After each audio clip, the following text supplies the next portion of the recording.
Hi friends, welcome to Samria channel. Shrutika and Arjunoda live feed update வந்து நிறைய பேர் கேட்டுட்டு இருக்கீங்க. அந்த அப்டேட்கான relevant pictures என்கிட்ட இல்ல, ஆனா என்கிட்ட கிடைச்ச pictures வச்சு நான் உங்களுக்கு விஷயத்த சொல்றேன். அர்ஜுன் நேத்து நைட் லைவ் ஃபீட்ல ஸ்ருதிகாக்கு சில அட்வைசஸ் கொடுத்துட்டு இருந்தாரு. இனிமே வந்து உனக்காக விளையாடு, இந்த 15 days வந்து ரொம்ப குரூஷியல், எல்லார்கிட்டயும் சொல்லிடு.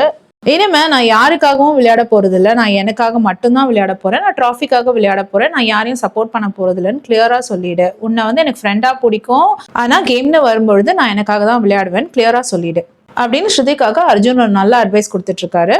ஸ்ருதிகா வெளியில இருக்க ஆடியன்ஸை பத்தி கேக்குறாங்க. அதுக்கு அர்ஜுன் சொல்றாரு, ஃபேண்டம் இல்லாம நிறைய பேர் வந்து நியூட்ரலா சப்போர்ட் பண்ணுவாங்கல்ல, அந்த நியூட்ரல் ஆடியன்ஸ்க்கு ஒன்று ரொம்ப பிடிச்சிருக்கு அப்படின்ற மாதிரி சொல்லிட்டு இருக்காரு. ஃபார் எக்ஸாம்பிள், நேத்து கூட ஈஷாவோட அம்மா வீட்டுல வந்து ஈஷா கிட்ட சொல்லிட்டு இருக்காங்க, ஸ்ருதிகா ரொம்ப இன்னசென்ட், அவ பாரு எல்லாரும் எவ்வளவு அழகா ரிசீவ் பண்றா, எல்லார்கிட்டயும் எவ்வளவு அழகா பேசுறா, அதை பார்த்து கத்துக்கோன்னு சொல்லிட்டு இருக்காங்க. அப்ப ஈஷா கூட அதுக்கு கரெக்ட்னு சொல்லிட்டு இருக்காங்க. சோ அந்த மாதிரி நியூட்ரல் ஆடியன்ஸ்க்கு ஒன்று ரொம்ப பிடிக்குது அப்படின்னு சொல்லிட்டு இருக்காரு. அப்புறம் இன்னொரு விஷயமும் சொல்றாரு, இது வரைக்கும் நீ யாரையும் பேக் ஸ்டாப் பண்ணதில்லை, ஆனா உன்னை பேக் ஸ்டாப் பண்ணிருக்காங்களான்னா அதுவும் நான் இல்லைன்னு தான் சொல்லுவேன். பேக் ஸ்டாப் பண்ணது கிடையாது, ஆனா உன்னை ப்ரையாரிட்டைஸ் பண்ணதில்ல. நீ சில பேரை வந்து ப்ரையாரிட்டைஸ் பண்ண, ஆனா அவங்க உன்னை ப்ரையாரிட்டைஸ் பண்ணல. இன்னொரு விஷயம் என்ன சொன்னாருன்னா, சும்க்கும் உனக்கும் இருக்கிற பாண்ட் வந்து ஒரு டைமுக்கு மேல பொசிசிவ்னஸ் மாதிரி தெரிய ஆரம்பிச்சிருச்சு. வெளியில எல்லாரும் என்ன பேச ஆரம்பிச்சிட்டாங்கன்னா, இவ வந்து சும் தனக்கு மட்டும் வேணும் அப்படிங்கிறதுனால கரணை பத்தி தப்பு தப்பா சும் கிட்ட சொல்லிட்டு இருக்கா அப்படின்ற மாதிரி பேச ஆரம்பிச்சிட்டாங்கன்னு அர்ஜுன் சொல்றாரு. அதை கேட்டு ஸ்ருதிகா, ஐயோ நான் அந்த நினைப்புல பேசலையே, என்கிட்ட சும் நிறைய விஷயங்கள் சொல்லியிருக்காங்க இல்லையா,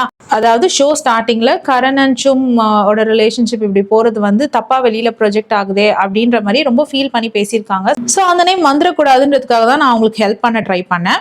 மோரோவர் நம்மளுக்கு ரொம்ப பிடிச்சவங்களுக்கு, அதாவது ஒரு ஃப்ரெண்டுக்கோ பிரதருக்கோ எப்பவுமே நல்லது நினைக்கணும்னு தானே நினைப்போம், அந்த எண்ணத்துல தான் நான் பண்ணேன். மற்றபடி நான் சும்மால ரொம்ப பொசசிவ் ஆகிறதுக்கு நான் என்ன பையனா அப்படின்னு ஸ்ருதிகா கேட்குறாங்க. அதுக்கு அர்ஜுன் சொல்றாரு, கரெக்ட் தான், ஆனா வெளியில இப்படிதான் தெரிஞ்சிருக்கு அப்படின்னு சொல்லிட்டு இருக்காரு. அண்ட் மார்னிங் ஸ்ருதிகாவோட அர்ஜுன் உட்காந்து பேசும்பொழுது எனக்கு ரொம்ப டிசப்பாயிண்டிங்கா இருந்தது. சும் வந்துட்டு ஒரு டைம் கார்டா இருக்கும் பொழுது நீ நாமினேஷன்ல இருக்கிறது வந்து எனக்கு ரொம்ப டிசப்பாயிண்டிங்கா இருந்தது.